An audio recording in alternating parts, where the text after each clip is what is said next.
Hello friends, this is Varsha. Welcome back to my channel. Eklavya शिक्षक भर्ती में आपका जो एडमिनिस्ट्रेटिव एप्टीट्यूड का सिलेबस डिफाइन है, उसके सारे टॉपिक वाइज आपके जो वीडियो हैं वो हो चुके हैं, आप उनको देख लीजिएगा। एंड अब कुछ और जो इम्पॉर्टेंट हमें लग रहा है कि एग्ज़ाम पॉइंट ऑफ व्यू से हो सकता है कि इस तरह से भी क्वेश्चंस आपके पूछ लिए जाएँ, तो वो वीडियोज़ आपके बनाए जाएंगे, वो क्लासेज होंगी। तो अगर आप देखना चाहें इनको तो आप देख सकते हैं। ओके, तो some important responsibilities of hostel warden. Hostel warden की कुछ रिस्पॉन्सिबिलिटीज़ होते हैं, उनको समझ लेते हैं, क्योंकि आपका जो एग्ज़ाम है वो हॉस्टल वार्डन का है। वार्डन एडमिनिस्ट्रेशन, वार्डन की रिस्पॉन्सिबिलिटी एडमिनिस्ट्रेशन के तौर पर क्या क्या होगी कि वह छात्रावास के कमरे और अतिथि कमरे आवंटित करेगा और उनकी निगरानी करेगा। ये कार्य छात्रावास के किसी भी कर्मचारी को नहीं सौंपा जाएगा। ओके, आवासीय छात्र रजिस्टर एवं अतिथि कक्ष रजिस्टर की जांच करेंगे। तो जब रजिस्टर मेंटेन वाली क्लास हुई थी तो उसमें बताया था कि हॉस्टल वार्डन रजिस्टर मेंटेन नहीं करते हैं, उनके लिए ऑफिस इंचार्ज होते हैं, उनको अपॉइंट किया जाता है, वो सारे रजिस्टर मेंटेन करते हैं। एंड हॉस्टल वार्डन की रिस्पॉन्सिबिलिटी होती है कि वो उन रजिस्टर को चेक करे कि वो सही से मेंटेन है या नहीं, कोई चीज़ छूटी तो नहीं है। किसी निवासी छात्र अतिथि को 7 दिनों की अवधि तक ठहरने की अनुमति दे सकता है। किसी भी अनाधिकृत अतिथि को रखने पर अनुशासनात्मक कार्यवाही करेंगे। आवश्यकता पड़ने पर निवासी छात्रों के कमरों को डबल लॉक करने और उन्हें फिर से खोलने का आदेश देंगे। ठीक है, तो ये जो सारे वर्क हैं वो वार्डन के हैं एडमिनिस्ट्रेशन के तौर पर। नेक्स्ट है मैस बिल के बकायेदारों के लिए वरिष्ठ वार्डन मैश वार्डन के परामर्श से दोषी निवासी छात्रों को बेदखल करने की कार्यवाही की जाएगी। तो जो वार्डन होते हैं, एक तो एडमिनिस्ट्रेशन का हो गया, ठीक है, मैश के भी जो वार्डन होते हैं वो अलग होते हैं, जो मैश की पूरी रिस्पॉन्सिबिलिटीज़ को देखते हैं। तो वो उनसे संपर्क बनाए रखते हैं कि कोई भी जो छात्र है, जो थोड़ी बहुत भी रुपए लिए जाते हैं मैश के, तो वो अच्छे से दे रहा है या नहीं दे रहा है। एंड कोई भी कदाचार का या कोई भी अपराध तो नहीं कर रहा है, जैसे कि दूसरे बच्चों को खाना नहीं खाने देना, परेशान करना, इस तरह की कोई गतिविधि में तो नहीं है। तो ये सारी चीज़ें देखना वार्डन की जिम्मेदारी है। छात्रावास की समग्र सुरक्षा के लिए जिम्मेदार होगा और विश्वविद्यालय के सुरक्षा अधिकारी के साथ अपनी जिम्मेदारी का समन्वय करेगा। तो विश्वविद्यालय नहीं है ये यहाँ पर आप अपना जो स्कूल है उसको लिख लीजिएगा, क्योंकि जो बच्चे होते हैं वो छोटे, आपका जो हॉस्टल वार्डन का एग्ज़ाम है वो छोटे बच्चों के लिए ही है, तो यहाँ पर स्कूल कर लीजिएगा। ओके, केयर टेकर की सहायता से छात्रावास के फर्नीचर और फिटिंग का समय समय पर सत्यापन करेगा और उनकी मरम्मत, प्रतिस्थापन या अतिरिक्त फर्नीचर प्राप्त करने के लिए कार्यवाही करेगा। ठीक है, तो ये भी देखेंगे कि जो फर्नीचर है वो सही सलामत है कि नहीं है। एंड अगर कुछ चेंजेस होने हैं, कुछ बदलना है, कुछ टूटा फूटा है, तो उसकी मरम्मत की भी जिम्मेदारी हॉस्टल वार्डन की होती है कि मरम्मत हो रही है या नहीं हो रही है। ओके, नेक्स्ट है वार्डन हेल्थ एंड रिक्रिएशन। यह मुख्य चिकित्सा अधिकारी सीएमओ की सलाह से स्वास्थ्य से संबंधित सामान्य मामलों के लिए जिम्मेदार होगा। छात्रावास के कॉमन रूम और खेल और सांस्कृतिक कार्यक्रमों की देखभाल करेगा और छात्रावास के मनोरंजन अनुदान से संवितरण को विनियमित करेगा कि छात्रावास में जो भी मनोरंजन अनुदान आ रहा है उसका वितरण अच्छे से हो रहा है या नहीं। ऐसा तो नहीं कि किसी काम के लिए ज़्यादा रुपए जा रहे हो, किसी के लिए कम जा रहे हो। तो जिसको जितनी ज़रूरत है उस तरह से धनराशि का वितरण सही से करना चाहिए। समाचार पत्रों और पत्रिकाओं की खरीद के लिए केयर टेकर द्वारा तैयार किए गए बिलों की जांच करना। तो जैसे लाइब्रेरी होती है, हर हॉस्टल में, स्कूल में लाइब्रेरी होती है, तो उसमें जो बुक्स वगैरह आ रही हैं, समाचार पत्र पत्रिकाएं वगैरह आ रही हैं, तो उनके जो बिल होते हैं उनकी जाँच भी हॉस्टल वार्डन करता है। ओके, पुराने समाचार पत्रों और पत्रिकाओं के निपटान की व्यवस्था करेगा और यह सुनिश्चित करेगा कि बिक्री आय उचित खाते शीर्ष में जमा की जाए। ठीक है, कुछ बुक्स भी पुरानी हो जाती हैं कि वो अब नहीं चल रही हैं स्कूल में, कुछ मैगजीन्स ऐसी होती हैं कि जिनको हटाना होता है। इन पुराने जो न्यूज़पेपर होते हैं वो तो हटाने ही होते हैं। तो उन सभी की जो बिक्री से धनराशि आती है वो ऐसा नहीं है कि हॉस्टल वार्डन अपने पास रख लेगा, उसके लिए भी जमा करने की ज़रूरत होती है। तो वो सही से जमा हो रही है या नहीं, ये भी देखना जिम्मेदारी हॉस्टल वार्डन की है। कॉमन रूप में अनुशासन एवं मर्यादा बनाए रखना सुनिश्चित करेंगे। किसी विशेष अवसर पर कॉमन रूम को निर्धारित समय से अधिक खुले रहने की अनुमति दे सकते हैं। तो कॉमन रूम वो हो गया जहाँ पर बच्चे अपना कोई फंक्शन या फिर कोई एक्टिविटी कर सकते हैं, बट उसके लिए भी जो टाइम पीरियड है वो निर्धारित होता है कि आप इतनी देर ही कॉमन रूम में बैठकर बातें कर सकते हैं, खेल सकते हैं, कोई भी मनोरंजन कर सकते हैं, बट जो भी थोड़ा बहुत समय है उसके बाद में आपको अपने रूम में ही जाना है, ठीक है। टेलीविज़न जैसे सामान्य कमरे की वस्तुओं से संबंधित सभी शिकायतों पर उचित स्तर पर कार्यवाही करेंगे। नेक्स्ट है वार्डन सैनिटेशन एंड मेंटेनेशन। तो वार्डन की रिस्पॉन्सिबिलिटी सैनिटेशन और मेंटेनेंस में क्या होती है वो देख लेते हैं कि वह सीएमओ के परामर्श से उसकी सलाह पर छात्रावास की स्वच्छता साफ सफाई से संबंधित सभी मामलों के लिए जिम्मेदार होगा। सफाई कर्मचारियों के काम की निगरानी करेगा और उनकी उपस्थिति पर नियंत्रण रखेगा कि उपस्थिति रजिस्टर में उनका जो अटेंडेंस है वो प्रॉपर लग रही है या नहीं, ठीक है। और अटेंडेंस में टाइमिंग बहुत ही ज़रूरी है कि किस समय वो आ रहे हैं, किस समय जो सैनिटेशन करने वाले व्यक्ति हैं वो जा रहे हैं, ठीक है। तो ये टाइम पीरियड भी मेंटेन करना ज़रूरी है। नेक्स्ट है मैनुअल में दिए गए अधिकार के अनुसार सफाई कर्मचारियों को आकस्मिक छुट्टी दे सकता है और सीनियर वार्डन प्रोवोस्ट को नियमित छुट्टी की सिफारिश कर सकता है। अनुबंध के तहत स्वच्छता कर्मचारियों के प्रति निजी जनशक्ति सेवा प्रदाता द्वारा न्यूनतम वेतन अधिनियम और अन्य संविदात्मक दायित्वों का कार्यवाहन सुनिश्चित करेगा। तो ऐसा नहीं होता है कि किसी भी हॉस्टल में सारे ही जो कर्मचारी हैं वो गवर्नमेंटेड पोस्टेड ही हो। ऐसा भी हो सकता है कि वहाँ पर आप कुछ ऐसे लोग मिल जाएं जो संविदा कर्मी हैं या फिर जिनको प्राइवेट ही अपॉइंट किया गया हो, ठीक है। तो उनको प्रॉपर वेतन मिल रहा है या नहीं मिल रहा है ये देखना भी जिम्मेदारी हॉस्टल वार्डन की है। एंड आप लोग थोड़ा सा घबरा रहे होंगे कि क्या क्या वर्क वहाँ करना होगा, क्या नहीं करना होगा। तो जो भी बच्चे सिलेक्ट होंगे उनको पूरा हॉस्टल वार्डन का एक मैनुअल दिया जाता है जिसमें पूरी चीज़ें लिखी होती हैं कि एक हॉस्टल वार्डन की क्या जिम्मेदारी होती है एडमिनिस्ट्रेशन के लिए, हेल्थ के लिए, सैनिटेशन के लिए, मैश के लिए।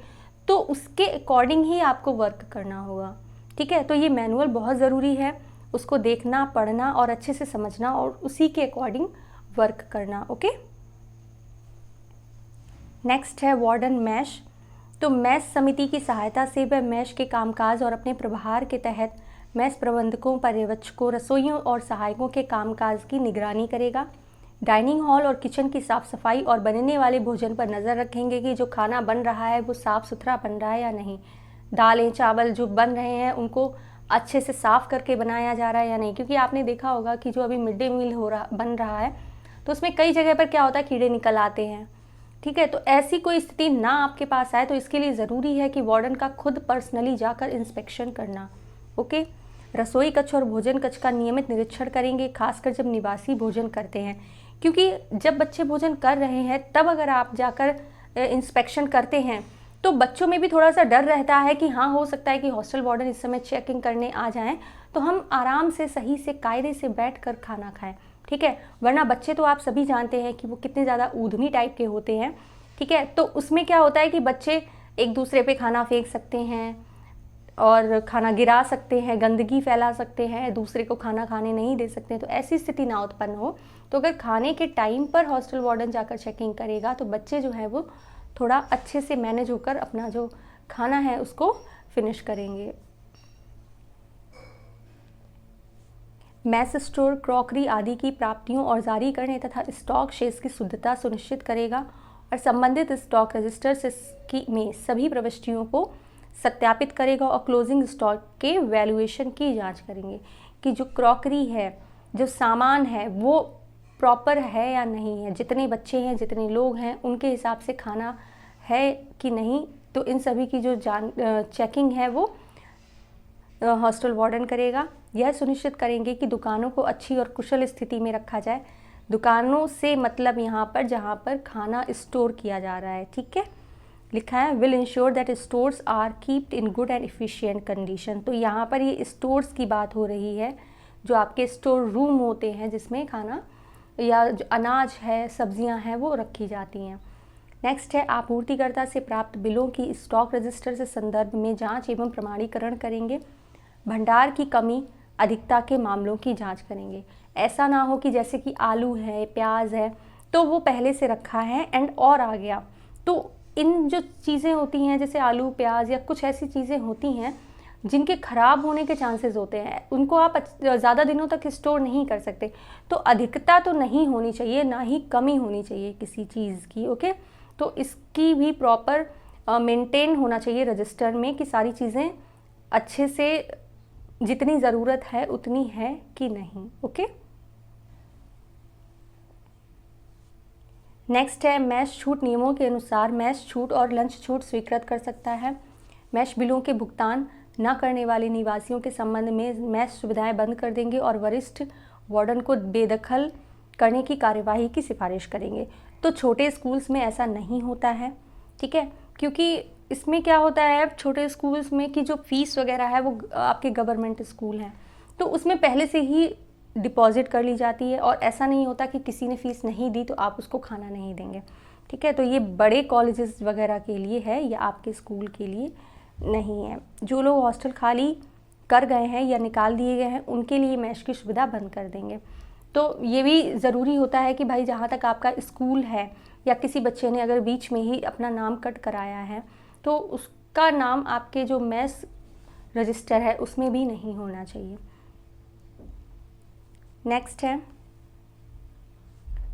छात्रों को मैस सिक्योरिटी वापस करने के बारे में सीनियर वार्डन को सिफारिश करेंगे। खाली क्रॉकरी आदि के निपटान की व्यवस्था करेंगे और बिक्री आय को उचित खाते में शीर्ष में जमा करना सुनिश्चित होगा। कुछ ऐसे बड़े बर्तन होते हैं जो ख़राब हो जाते हैं तो उनको भी बेच दिया जाता है, ठीक है। तो उनसे मिलने वाली भी धनराशि हॉस्टल वार्डन अपने पास नहीं रखेगा, वो जो खाते उसके लिए बनाए गए हैं उसमें डिपॉजिट करेगा। मैस प्रबंधकों, रसोइयों और सहायकों को आकस्मिक छुट्टी दे सकते हैं और शक्तियों के प्रत्यायोजन के अनुसार सीनियर वार्डन छात्रों के डीन को नियमित छुट्टी की सिफारिश कर सकते हैं। तो ये छुट्टी देना भी जिम्मेदारी किसकी हो गई? हॉस्टल वार्डन की।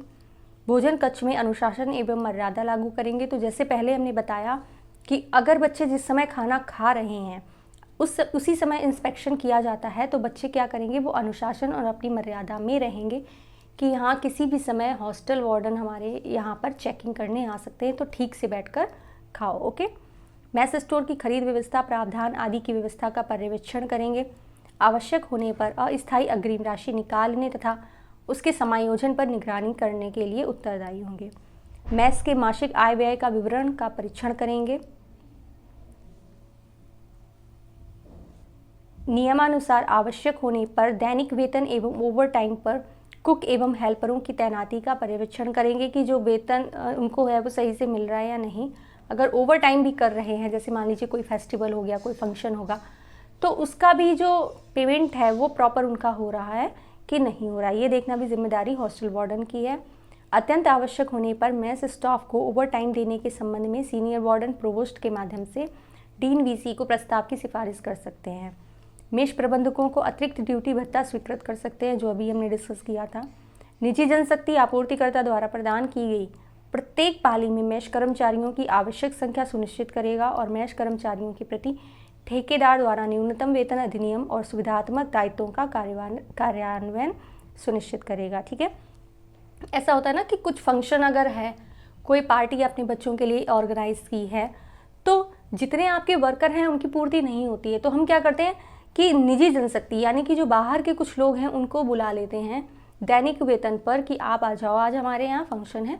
तो उनको भी वेतन देना उनकी रिस्पॉन्सिबिलिटी, उनकी जिम्मेदारी कि वो सही व्यक्ति हैं या नहीं है और अपना जो काम उनको दिया गया है वो ठीक से करेंगे।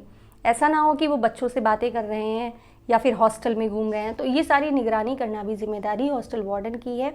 वो किसी को इसके लिए अपॉइंट कर सकता है कि आप इन पर नज़र रखिए। ओके, तो ये जो पूरी जिम्मेदारियां हैं हॉस्टल वार्डन की, आप उनको अच्छे से समझ गए होंगे।